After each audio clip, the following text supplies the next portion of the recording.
이번 시간에는 성과 목표 달성을 위한 KPI라는 주제로 한번 강의를 해볼 텐데요. KPI의 개념이 무엇인지, 먼저 KPI가 무엇인지, 그 다음에 KPI를 어떻게 설정을 해야 하는지 요거를 프로세스별로 저희가 설명을 드릴 겁니다. 사장님들께서는 KPI 프로세스에 조금 더 집중을 해서 이 강의를 꼭 들어주시기를 바라고, 요거는 조직의 규모라던가 업종이라던가 상관없이 반드시 어느 조직이든지 설정이 가능하게 제가 설명을 드릴 거기 때문에 이걸 한번 꼭 연습을 해보셔도 좋을 것 같습니다. KPI의 개념에 대해서 설명을 드리겠습니다. KPI란 Key Performance Indicator라고 해서 핵심 성과 지표라고 합니다. 조직의 성과가 어느 정도 달성되고 있는지 수치적으로 측정할 수 있도록 제시된 지표를 말하는데요.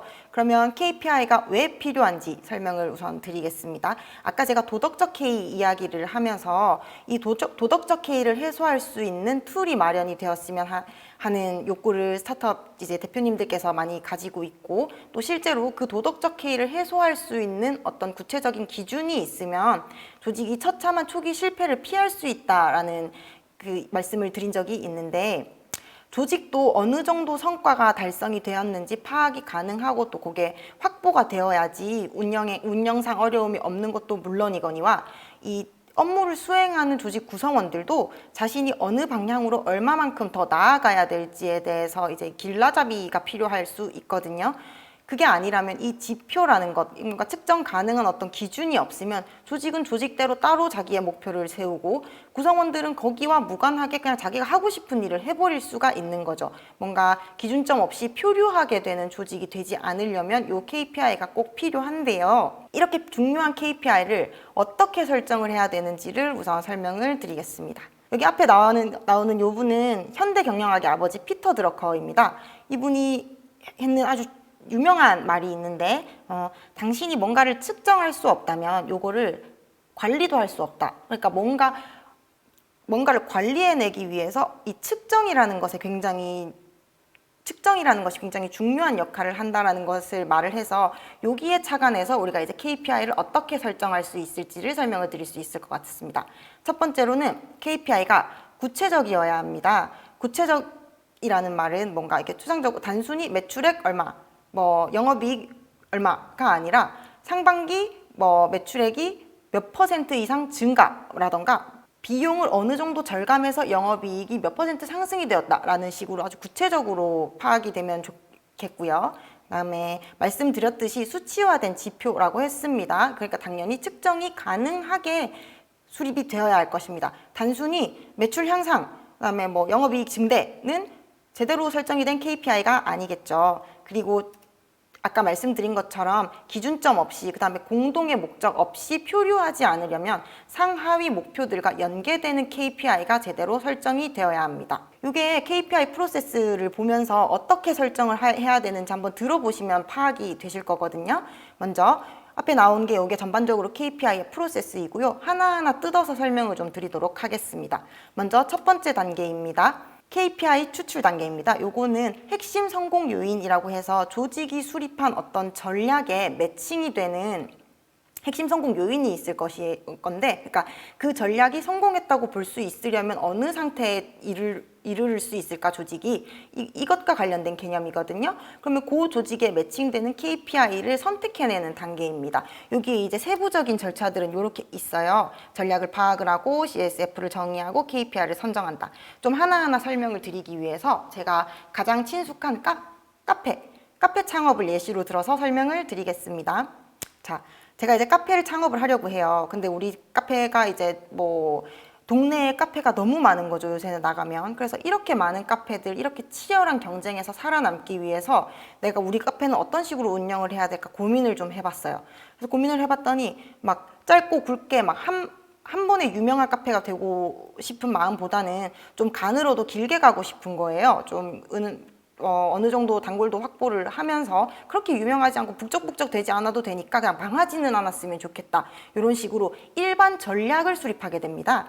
그렇게 되면 적당한 가격과 적당한 맛으로 그걸 미움받지 않는 가게가 될 텐데요. 즉 그냥 고객들에게 적당한 가격과 적당한 맛으로 미움받지 않는 가게가 되고 싶다는 이제 전략을 세운 즉 일반 전략, 차별화된 전략이 아니라 일반적인 전략을 수립을 했습니다. 자, 그러면 이 전략이 성공했다라고 평가하기 위해서는 CSF라는 거를 도출을 해야 되겠죠. 이것이 곧 아까 제가 말한 망하고 싶지 않다, 적자 내고 싶지 않다, 뭐 이런 것들이 될 수 있습니다. 적자를 내지 않으려면 매출이 나와야 할 것이고 또 그 매출 대비 좀 쓸데없는 비용들은 절감이 되어야 되지 않을까? 이렇게 되면 여기에서 KPI를 추출해 낼 수 있죠. 아까 제가 말한 매출액과 비용, 뭐 인건비라던가 재료비라던가 이런 비용으로 KPI를 설정을 했습니다. 그러고 나면 다음으로는 KPI의 타겟을 설정을 해야 돼요. 요거는 제가 아까 추출해낸 그 매출액이라던가 비용이라던가 하는 이 KPI가 어느 지점에 도달해야 할 것인가, 이제 수치를 구체적으로 지정을 하는 단계라고 생각을 하시면 됩니다. 네, 자 먼저 매월 내가 이번에 상반기 그러니까 6개월 뒤에 매출액이 어느 정도 나와줬으면 좋겠다라는 게 우리의 목표라면 타겟을 설정을 하겠죠.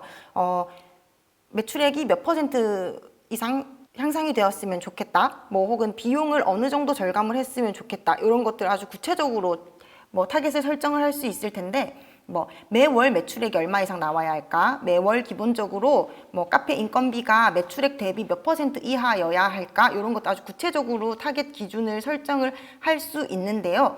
이 타겟은 한번 설정이 되면 절대로 바꿀 수 없는 뭐 비가역적인 것이 아닙니다. 이게 뭐 수행을 하다가 운영을 하다가 안 되면 좀 변경이 가능하겠죠. 그러면은 그때 타겟을 변경을 하는 기준도 설정을 해야 될 것입니다.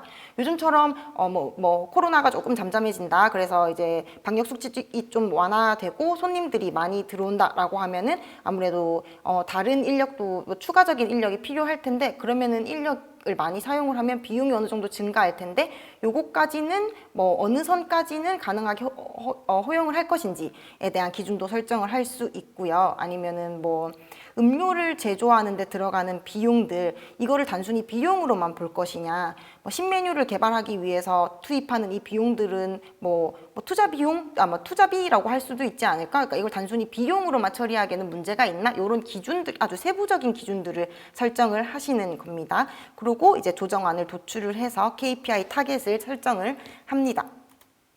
그러고 나면 이제 수립된 KPI를 모니터링하는 단계인데요. 자, 실행 방법을 설정하고 과정을 관리하는 단계입니다. 세부적인 단계는 이렇게 모니터링을 하는 방법을 설계를 하는 거고요. 모니터링을 실행을 하는 건데, 이번 상반기 매출 목표, 그 다음에 KPI 이런 걸 딱 설정을 했으면은 이거를 어느 주기로 모니터링 할 것인지 일단 방법을 설정하실 수 있어요. 매월 매출을 집계한다, 매주 매출을 집계한다, 아니면 매일매일의 매출을 집계한다, 이런 방법들을 설계를 해보실 수 있을 것 같고요. 어떤 품목이, 그러니까 어떤 음료가 혹은 어떤 디저트 메뉴가 매출에 더 크게 기여하는지 품목별로 요 KPI 달성도를 측정을 하실 수도 있을 겁니다. 요거를 실행을 하시면 마지막으로는 KPI를 평가를 하셔야 되겠죠. 도달하고자 하는 구체적인 수치나 지점에 이게 제대로 도달이 되었는지를 평가를 하는 건데, 초기에 제가 설정을 했던 KPI 타겟과 지금 현재 그 상반기가 끝난 요 시점에 실제로 우리가 도달해 있는 지점, 달성한 목표 간에 차이가 있는지 그 차이를 분석을 합니다.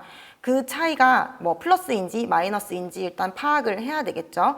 근데 이게 파악이 끝이 아니라 요 평가가 내려졌으면 수행 결과를 반드시 활용을 해야 됩니다. 다음번 전략을 수립을 할 때, 그리고 거기에서 CSF를 또 도출을 하고 거기에서 KPI를 다시 선택을 해낼 때 요 결과가 반드시 활용이 되어야 할 텐데, 뭐 예를 들어서 목표 매출을 달성하지 못해서 원인을 분석을 해보니까 커피 매출은 잘 나오는데 디저트 매출이 저조하다라는 결론에 도달을 했어요. 그러면은 잘 나가는 디저트는 몇 개를 놔두고 다 없앤다.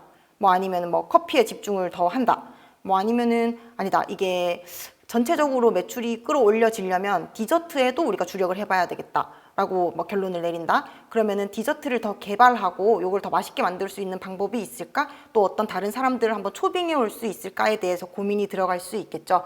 그러면은 이제 그 고민을 다음번 전략 수립에 반영을 해요. 제가 지금은 KPI 설명을 드리면서 일반 전략, 즉 우리 조직이 망하지 않게 하려면 어떻게 해야 될까를 가지고 KPI를 추출을 해냈는데 하반기에는 그게 아닐 수도 있죠. 그래서 뭐 우리는 이제 더 차별화해서 디저트로 조금 더 많은 매출을 올려가지고 또다시 더 매출 증대를 목표로 하겠다라고 하면은 다음번 전략은 일반 전략이 아니라 보다 차별화된 전략으로 수립이 될 수 있을 것이고요. 그러면 또 새로운 CSF, 또 새로운 KPI, 거기에 맞는 KPI가 설정이 되는 이렇게 유기적인 순환하는 과정을 계속 관리를 해 주신다고 생각을 하면 됩니다. 제가 여기에서 말씀을 드렸던 것처럼 이제 KPI라는 거는 이렇게 일련의 과정으로 뭐 설정이 되고요.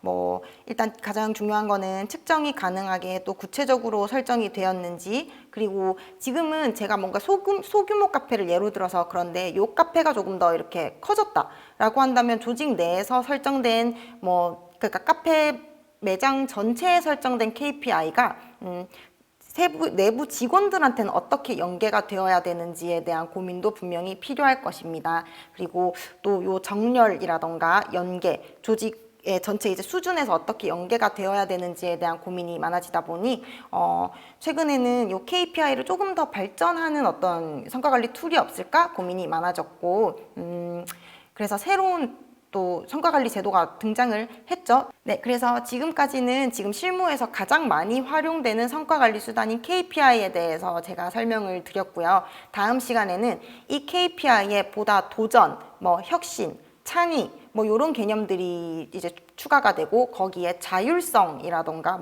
유기적 연계라는 제가 너무 갑자기 여러 가지 키워드를 말씀을 드려서 혼란스러우실 수도 있는데 그러니까 다시 말해서 변화되는 환경에 KPI를 조금 더 유연하게 적용할 수 있는 제도가 있을까 한 그 고민 끝에 나온 제도인 OKR에 대해서 설명을 해드리도록 하겠습니다.